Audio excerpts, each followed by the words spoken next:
तो देश आज फिर मतदान कर रहा है। कुल 97 सीट, उत्तर प्रदेश की 8 सीटों पर मतदान हो रहा है। इस वक्त हमारे खास मेहमान भी हमारे साथ जुड़ चुके हैं लखनऊ स्टूडियो से। हम आपको बता दें इस वक्त कांग्रेस प्रवक्ता अंशु अवस्थी हमारे साथ जुड़ गए हैं, बीजेपी से शैलेंद्र शर्मा है, एसपी से डॉक्टर अजीज खान है और अली भारद्वाज वरिष्ठ पत्रकार इस वक्त हमारे साथ मौजूद हैं। और इनके पास चले उससे पहले एक तस्वीर सीएम योगी आदित्यनाथ की दिखा देते हैं। प्रचार पर बैन के तीसरे दिन काशी पहुंचे सीएम योगी आदित्यनाथ और ये तस्वीर भी अपने दर्शकों को दिखाएं।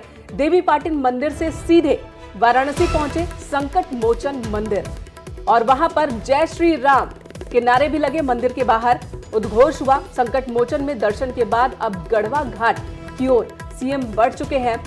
बाद में रामकृष्ण मिशन जाएंगे और अयोध्या से काशी वाया देवी पाटन। सीएम योगी आदित्यनाथ लगातार मंदिर मंदिर दौरा कर रहे हैं जब से उन पर चुनाव आयोग ने प्रतिबंध लगाया है। इस वक्त का इस्तेमाल वो पूजन, दर्शन और साथ ही कह सकते हैं लोगों से मिलने में भी लगा रहे हैं, इस्तेमाल कर रहे हैं और अब संकट मोचन मंदिर पहुंचे हैं। अमिताभ जी, ठीक है, अच्छी बात है। जब आपके का जो मूल काम है उस पर प्रतिबंध लग गया तो ठीक है, फिर भगवत भजन ही ठीक है, अच्छा है। ये भारत तो धार्मिक देश है, भगवत भजन से अच्छा क्या हो सकता है। मैं तो कहता हूं सबको करना चाहिए, सारे राजनेताओं को करना चाहिए। अजीज भाई बैठे हैं, इनकी पार्टी के लोगों को भी भगवत भजन करना चाहिए। अरे यहां बाहर समय खराब करने से अच्छा है भगवान के पास जाओ, थोड़ा चित्त शुद्ध रहेगा। डॉक्टर अजीज की पार्टी के लोगों को भी जाना चाहिए जी। और अमिताभ जी, हाँ। डॉक्टर अजीज से ही पूछ लेते हैं कि फिर परेशानी क्यों है। आपकी जो सहयोगी पार्टी है समाजवादी पार्टी बीएसपी, मुखिया कह रही हैं, मायावती कह रही हैं कि ये गलत तरीके से इस्तेमाल कर रहे हैं सीएम योगी आदित्यनाथ, चुनाव आयोग का उल्लंघन कर रहे हैं। ऐसा क्यों लग रहा है? देखिए मेनका जी, धर्म आस्था का विषय है और इसको किया जाता है बंद कमरे में, अच्छा लगता है, लेकिन कैमरे को साथ लेकर के अगर चल करके किया जाए तो मुझे लग रहा है ये बहुत ही अफसोस की बात है। संकट मोचन का दर्शन बंद कमरे में कैसे होगा? सर काशी विश्वनाथ का दर्शन बंद कमरे में कैसे होगा? वैष्णो देवी का तो दर्शन बंद कमरे में तो कैसे होगा? सर मैं कह रहा था कि आप देखिए जिस तरीके से 3 दिन से योगी जी मंदिर मंदिर भटक रहे हैं और कैमरा साथ चल रहा है, प्रचार प्रसार चल रहा है, पूरी तरह से संविधान की धज्जियां उड़ रही है, आचार संहिता का उल्लंघन हो रहा है और जो प्रतिबंध लगाया गया था उस प्रतिबंध को पूरी तरह से खुलेआम मजाक उड़ाया जा रहा है। आज चुनाव आयोग को संज्ञान लेना चाहिए सर। अगर उनके ऊपर प्रतिबंध था तो किस क्या करना चाहिए था इस दौरान सीएम को? भाई अगर या तो वो घर बैठते और अगर मंदिर ही जाना था तो कैमरा साथ में नहीं जाता। और जिस तरीके से लाइव तस्वीरें दिखाई जा रही हैं, जिस तरीके से प्रचार प्रसार चल रहा है, मुझे लग रहा है ये तो पूरी तरह से उल्लंघन है और चुनाव आयोग को पूरी तरह से धमकी है, चुनाव आयोग को का मजाक उड़ाया जा रहा है। ठीक है, रुको भाई, रुको। एक चीज तो ये समझनी होगी, चुनाव आयोग ने अपने आदेश में ये लिखा कि ये नहीं करोगे। उन्होंने कहा नहीं कर रहे, 100% मान लिया। कोई आयोग, कोई अदालत भारत की नहीं दुनिया की मेरे ऊपर ये प्रतिबंध कैसे लगा सकती है कि मैं अजमेर शरीफ नहीं जाऊं, मैं महाकालेश्वर नहीं जाऊं, मैं अयोध्या नहीं जाऊंगा? ये कैसे संभव है? मैं स्वतंत्र व्यक्ति हूं, मैं कहीं भी जा सकता हूं। इसमें क्या समस्या है भाई? सब लोग जाओ, मैं कह तो रहा हूं सर। बिल्कुल अनिल भारद्वाज जी, तो इसमें कोई कैसे रोक सकता है? कोई आयोग, कोई कचहरी किसी को मंदिर जाने से कैसे रोक सकता है? मस्जिद जाने से कैसे रोक सकता है? गुरुद्वारा जाने से कैसे रोक सकता है? जाहिर सी बात है, ये रोकने का सवाल ही नहीं पैदा होता। ये तो अपने आप के अधिकार में है, आस्था का सवाल है।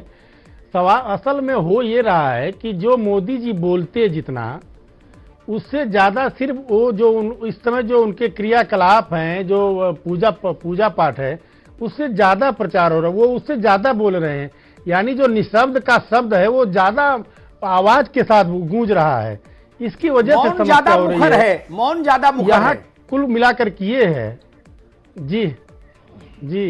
भाई इसकी वजह से ये जो भी छटपटाहट कही जाए या जो भी कहा जाए, असल में दूसरे जैसे मायावती जी भी जा सकती है। छटपटाहट नहीं है, ये मीडिया की देन है। मीडिया पर भी प्रतिबंध लगना चाहिए। पूरी तरह से, क्योंकि जिस तरीके से मीडिया हाइप दे रही है, ठीक है, दिखा रही है अरे अजीज एक खान, रुको, प्रतिबंधित रुको, व्यक्ति के ऊपर एक मिनट रुको। 3 दिन अंशु अवस्थी, बिल्कुल दिखाया अरे जा एक सकता मिनट भाई, है। नहीं, चुनाव आयोग को संज्ञान आयोग- लेना चाहिए, चुनाव आयोग को ये संज्ञान लेना आयोग जब चाहिए। हमको नोटिस भेजेगा तो हम जवाब देंगे। आयोग नोटिस भेजेगा, हम जवाब देंगे। आप परेशान नहीं हो अजीज भाई, पक्का जवाब देंगे, पक्का जवाब मीडिया देंगे, पर प्रतिबंध लग पक्का जाएगा जवाब देंगे। साहब। अंशु अवस्थी, अंशु क्या मीडिया अवस्थी, की स्वतंत्रता को अंशु खत्म कर अवस्थी, देंगे? जी अरे रुको भाई शैलेंद्र, अंशु अवस्थी, एक बात मुझे समझाओ। अब सारा नजला मीडिया पे जी। गिराओ। मुझे ये समझाओ, प्रियंका जी ये खान मार्केट में कॉफी पीती दिखती हैं, सारे देश के कैमरे दौड़ते हैं। अब ये हमको कोई बताएगा कि हम क्या दिखाएं क्या नहीं दिखाएं? ये कोई तमाशा है क्या मुल्क में?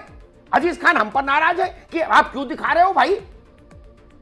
जिस चीज में जनता की रुचि है, उत्सुकता है, हम वो दिखाएंगे। अमिताभ जी, इसमें क्या, किसी कोर्ट ने मना तो नहीं किया कि मीडिया बिल्कुल योगी अमिताभ जी, आदित्यनाथ को देखिए नहीं दिखा मीडिया सकती। मीडिया स्वतंत्र है। राहुल का एक सेकंड सुनो, एक सेकंड। राहुल गांधी नहीं, वायनाड अमिताभ जी, में बिल्कुल विष्णु आपकी मंदिर ठीक बात गए, है। हमने मीडिया- दिखाया ना, उनकी धोती पहने फोटो दिखाई, पूजा करते हुए दिखाया, नहीं दिखाया क्या? जी जी, नपना एक रखो, ये दो नपने वाली बात मेरे साथ नहीं चलेगी। अमिताभ जी देखिए, मीडिया भारत के लोकतंत्र में चौथा स्तंभ है और पूरी तरीके से स्वतंत्र है, इसमें कोई दो राय नहीं। और मीडिया क्या दिखाएगा क्या नहीं दिखाएगा, निश्चित तौर से जो जन सरोकारों से जुड़े लोग हैं या उनके मुद्दे हैं उस पर चर्चा बनेगी। और जो भी जन सरोकारों से जुड़ा व्यक्ति है, सामाजिक व्यक्ति है, यदि कहीं वो आता जाता है तो दिखाएगा। लोग जानना भी चाहते हैं कि कौन कहां जा रहा है, क्या कर रहा है, निश्चित तौर से। लेकिन उत्तर प्रदेश के मुख्यमंत्री सहित जिस तरह से आज भी अभी बुलंदशहर के सांसद प्रत्याशी भोला सिंह को नजरबंद किया गया है, तो ये दर्शाता है कि भारतीय जनता पार्टी के नेता वायलेशन कर रहे हैं। लेकिन फिर भी हम अपने मुद्दों के साथ अमिताभ जी चुनाव में जा रहे हैं।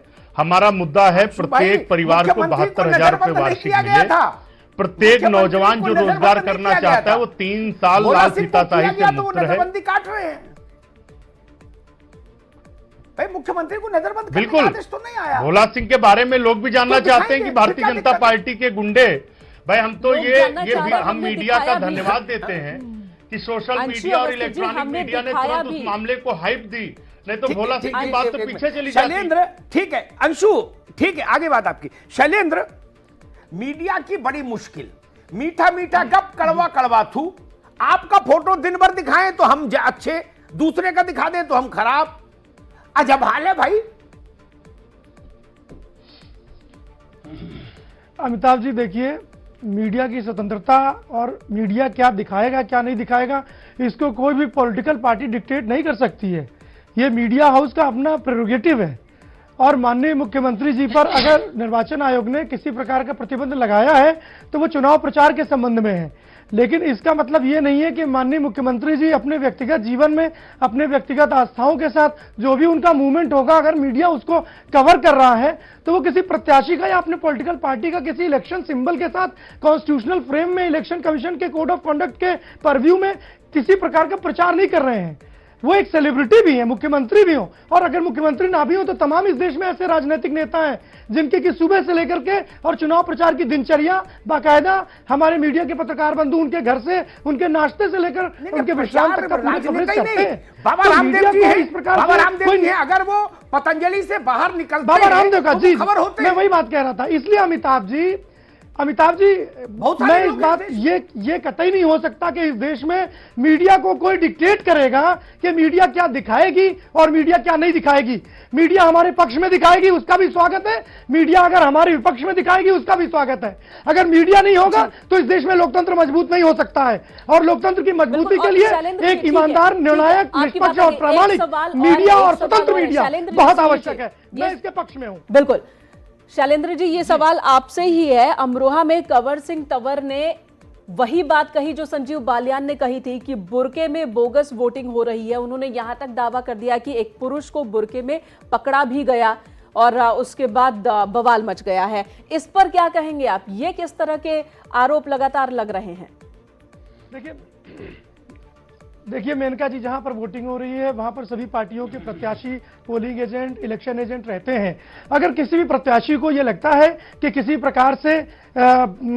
प्रकार की फर्जी वोटिंग, बोगस वोटिंग हो रही है या वोटरों को लुभाने का कोई अनड्यू कोई एफर्ट्स हो रहे हैं, तो उसको यह अधिकार है कि वो निर्वाचन आयोग में कंसर्न डिस्ट्रिक्ट के रिटर्निंग अफसर से अपनी कंप्लेंट लॉन्च करे और उसके बाद में अगर वो सही पाया जाएगा तो उस पर निर्वाचन अधिकारी कार्रवाई करेंगे। रोचक प्रश्न आया कोई आपत्ति नहीं होनी जो मैं अपने दोस्त अजीज खान से पूछूंगा। अजीज खान भाई, अब नई तहजीब के पेशे नजर हम, दुष्यंत ने कभी लिखा था, एक ही लाइन पढ़ूंगा, दूसरी लाइन यहां समीचीन नहीं है। अब नई तहजीब के पेशे नजर हम, इसके साथ बात शुरू करता हूं। आदमी भी बुर्का पहनने लगे, गजब भी हो गया नहीं?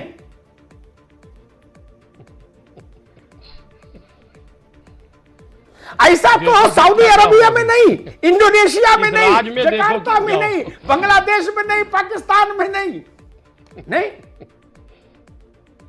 यहां मर्द भी बुर्का पहन रहे हैं। बताइए। एक टिप्पणी करना चाहूंगा। ना अभी नहीं, उनका जवाब आने दो शैलेश भाई। ना अभी नहीं, उनका जवाब आने दो। एक मिनट रुको भाई, रुको, अजीज खान का जवाब आ जाए। अजीज खान बताइए भैया, ये तो गजब हो गया।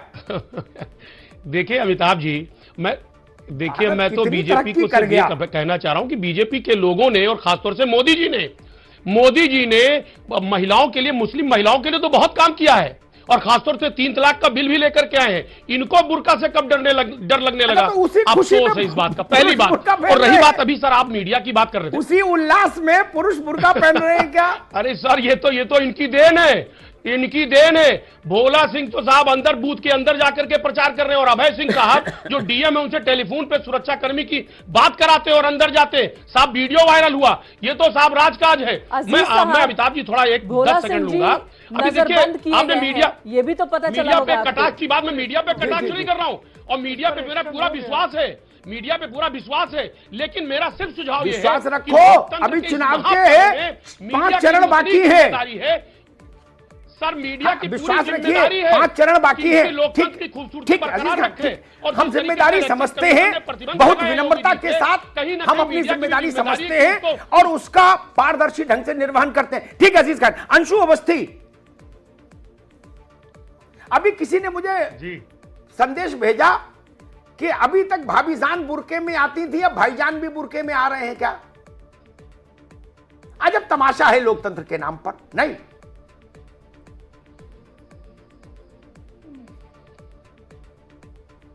नहीं अमिताभ जी, देखिए, एक तो ये कि फर्जी वोटिंग के अपने अपने तरीके हैं। तो कोई बुर्का पहन के आ रहा है, कोई वोटर आईडी बदल के आ रहा है, कभी कोई कैप लगा के आ रहा है। उसके बाद तो फर्जी वोटिंग रोकने की जिम्मेदारी चुनाव आयोग की भी है, प्रशासन की भी है। असली मुद्दा फर्जी वोटिंग है। अमिताभ जी देखिए, बुर्का पहन के भी जो लोग आ रहे हैं उनका मकसद भी यही है, फर्जी वोटिंग। तो फर्जी वोटिंग पर रोक लगनी चाहिए, क्योंकि जो असली व्यक्ति है उसके नाम से वोट पड़ जा रहा है और जब वो वहां पर जा रहा है तो पता लगा कि उसका वोट पड़ चुका है। तो फर्जी वोटिंग रुकनी चाहिए, असली व्यक्ति को वोट का अधिकार मिले। लोकतंत्र में यह भी बहुत आवश्यक है और ये सरकारों की, चुनाव आयोग की, हम सब की जिम्मेदारी है। इसमें सिर्फ आरोप लगाने से काम नहीं चलेगा। कोशिश में भी जुटा दूसरा, आपके माध्यम से मैं एक अपील कर दूं, जो भी